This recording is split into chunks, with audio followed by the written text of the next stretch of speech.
onaj divan i plemenit narod koji je stradao Hrista radi svoje vere i radi svoje jermenske narodnosti.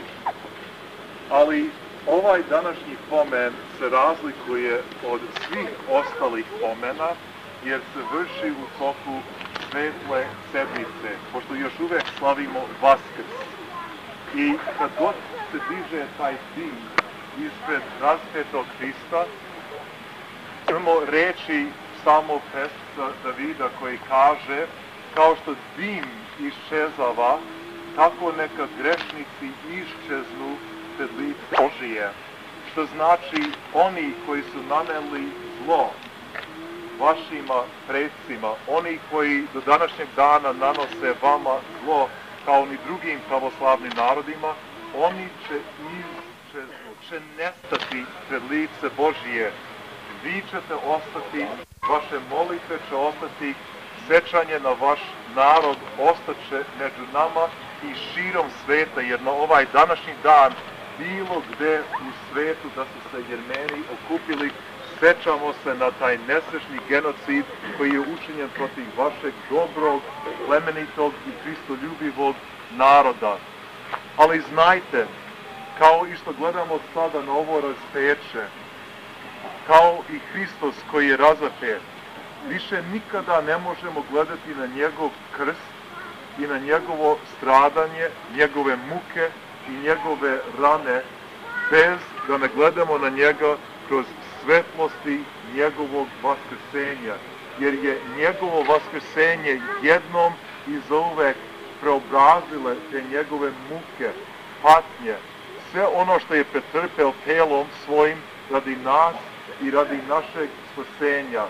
I na isti način, vi ste pravoslavni hrišćani, vi znate i verujete u Hrista i u njegovoj pobedi, i vi ste postali sastavni deo njegove smrti i njegovog vaskrsenja.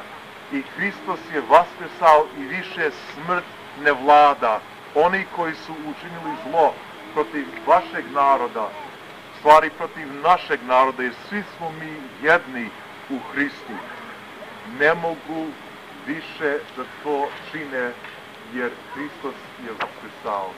Muke koje su vam naneli, muke koje nanose i koje mogu da nanose u budućnost, ništa ne znače, jer je Hristos pobedio jednom i zauvek smrt. Smrt se pretvorila u život i u život večni.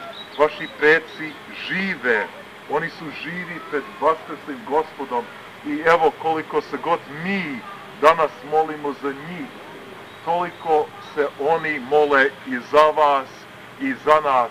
Koliko se god mi sećamo njih, toliko se oni sećaju nas.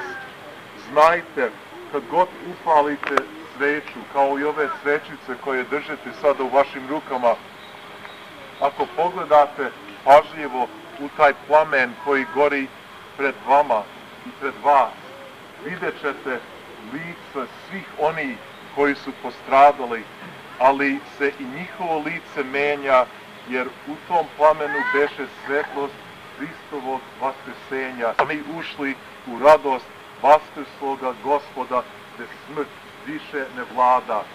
Njihova žrtva je velika žrtva, ogromna žrtva, ne samo za vas celo pravoslavno hrišćanstvo i za vas celo čovečanstvo.